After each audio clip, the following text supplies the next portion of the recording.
Everyone, just want to talk a little bit about the Black Order and some of the outrage that has been because of the way that they were introduced to the game. And talk a little bit about why I think there's such an outrage and why I think there is a problem with the team and what the problem really is. And it may surprise you because I don't necessarily think it's a problem with the way the team is developed. There's a couple of key fixes that might help, but the one thing I'll warn you about is if you ask for these fixes specifically, you may be asking for smarter AI, and that may not be something that's always beneficial to the game. So let's talk about the initial reaction a lot of the people had. So, in a video that introduced the Black Order, there was a snippet that basically said that the Black Order would be a defensive arena team. And so what that really meant was, I think people thought that they would be a defensive hold team. You could set it and forget it, and you'd be able to retain your position daily. In reality, it's really hard for any team to enter a PvP environment with the system that currently exists inside the game. So, give you a little bit of feedback. I think Black Order are a phenomenal team and probably the best offensive-based team in the game currently. With that being said, it has exposed a significant problem, and we'll get into that a little bit later. So, currently, I am sitting in my arena at rank 6, and I've been able to punch up consistently with my 368 team over 100k without issue. I will tell you that I if you guys didn't take a look at it, I'm going to show you my team really quickly. I have invested in some T4s. I don't recommend everybody does these. However, it has allowed me to beat some of the comps that are on defense that they struggle with. So, first problem, I think we can all clearly say that Maw is broken in that he isn't working correctly. I've watched his heal do some erratic things, and I'm not sure it's just simple math that the target dies. I had Phoenix down to a sliver of health, and she just didn't die. So it didn't do the percentage that I thought it was going to do, which would have been a base 15%. It just didn't execute and kill her through that. So that prevented one of the attempts here. The other thing I did was, and I invested in that only because it made sense for the speed and mirror matches. And then I invested in Needlestorm because I found myself, especially early on in the transition, not using the defense up immediately. I was using it more for a counter, and I was using his basic, which again, I do not recommend this unless you're trying to punch through specifically an Invisible Woman or another unit, because that actual extra attack was killing a unit that wasn't already dying, so a G14 unit. Because again, if those bleeds don't matter, because they're being transitioned to Phoenix typically. So, highlight some of the others that I've chosen. Payback just makes a lot of sense. This makes him the lion's share of the damage this team does, especially early on. To reciprocate. And then we have Corvus with the bonus damage and his basic for assist. Again, because as an offensive team, I'm often finding myself using the assist to get through some buffs. And then the same thing with hers. Now, the focus is something I haven't had to deal with, and we're going to talk about something that I'm a little interested in. So on launch day, I had a 2 red star Ebony Maw, and I could not get the ability block to land. Somehow over the past couple days, and I only got this yesterday. So over the past couple of days with my 2 red stars, suddenly I was landing ability block every time on Phoenix. So I wonder if it was hotfixed. Let me know in the comments if you guys have found that to be consistent. If you are with a G12 level 75 able to stick those ability blocks on Phoenixes now, I think it may have been hot fixed. I'm looking for confirmation for that, but that may have been a fix that actually really needed to happen. So with that happening, we're able to actually counter Phoenixes a little more reliably. That being said, I did some advanced testing on Thanos, and the only thing about Thanos that I really will tell you is I tested some of these, and I feel like if we're going to use him as a basic or offensive team, I feel like his basic was a clear contender for the most important. We're going to go into the powered version so you get an idea. Most of us, if we've been using him for a while, probably have. his passive done for the extra energy generation. So in the empowered form, we'll already have that. Again, the fill speed bar and lower armor will help. It's just not as valuable if you haven't done it yet and you're using them as a full team. They're still good as a mixed team in other environments. Now, I did this because a guaranteed second attack, it just was too RNG based for me. It is a lot of damage, a lot of heal back, and the fact that it was an extra attack on this just made it so that it was less of a RNG based scenario. We all know how I feel about RNG. And then because typically when we're using them on offense, our actions are basic, special. This is why I did his basic. Now, because we're doing basic, special, time shift will actually become a focus. I'm probably going to grab this too, just to make sure all the enemy buffs are being flipped.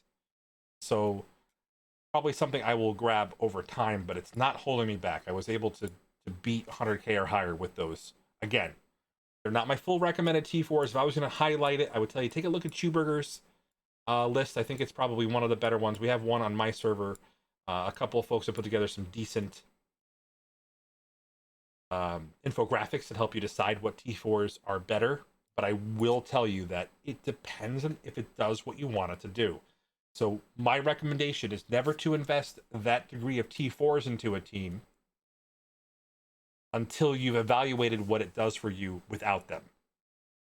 So if you projected to beat a team on either Arena or War Offense, don't utilize the T4s until you need it to beat something else. And so that being said, I did it so you don't have to. Those are the T4s that I've put into the team. So let's talk about the problem.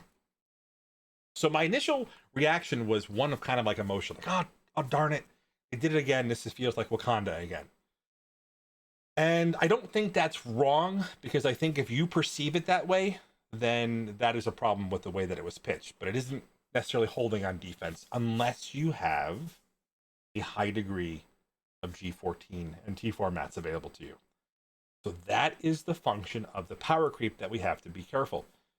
Going forward, we need to expect that any team that becomes a war offense, and we have one on the horizon, go X-Force, will need G14s and probably T4s to function in an arena or war environment where a team may already have had maxed G14.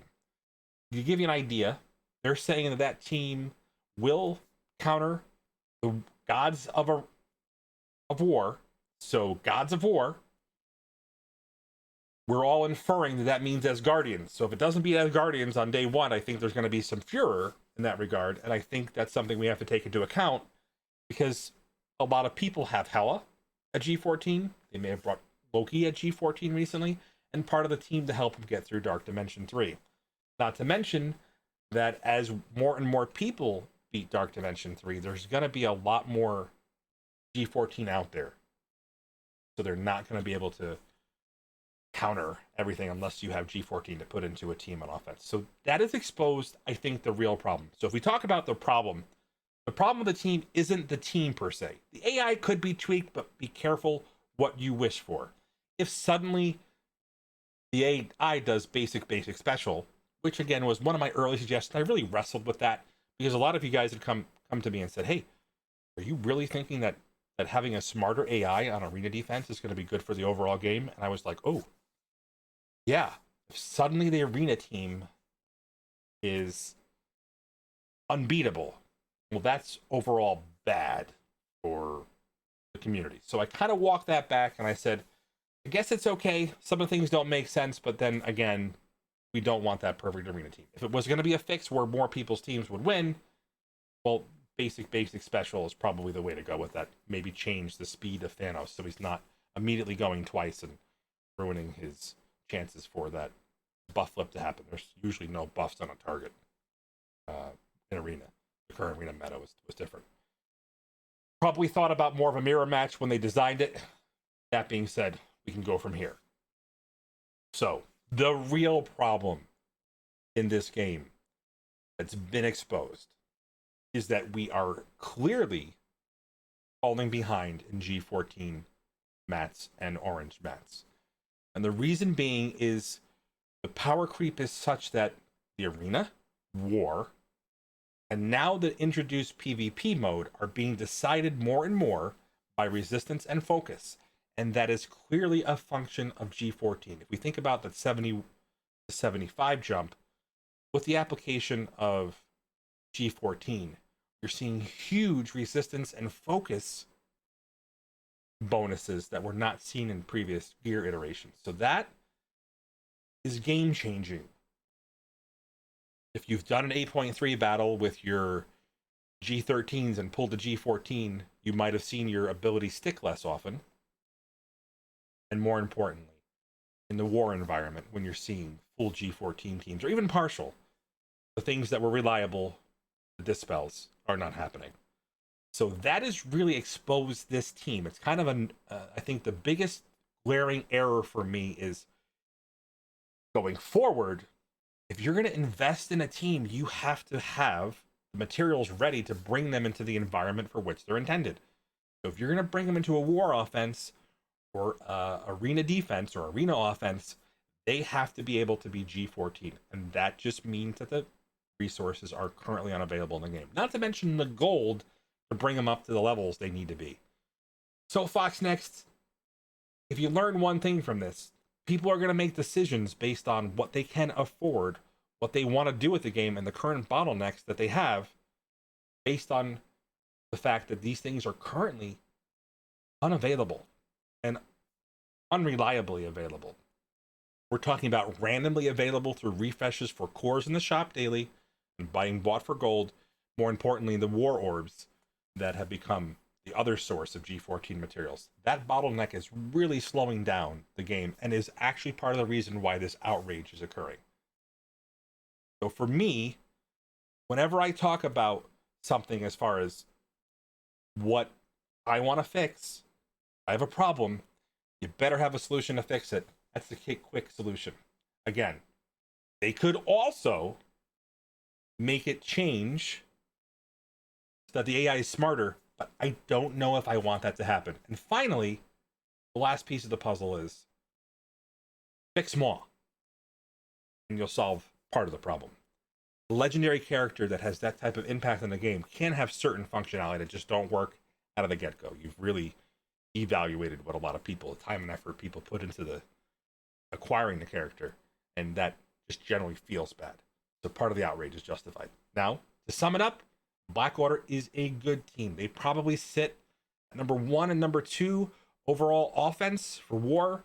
They're going to beat a lot of teams. On defense, I think you'd be remiss if you put them there. They're going to get you some victories, but they also may help you counter some of the teams like themselves that you might see on defense. So I'm probably envisioning them more as an offensive team in both arena and war. So that's my quick take. Take it as you will. Hopefully that's something that we get addressed soon. Hopefully we can see the G14 and the other orange mats, the mini uniques, become more available. Otherwise, I think it's just going to be one of those decisions where I probably won't go as hard in the next team. Well, if it was an X-Force. All right, guys, that's it. If you guys like the videos, please go ahead and subscribe and leave a like if you and comments. I do try to reply to them. And I hope you guys have a great day. Quick take on the Blackwater.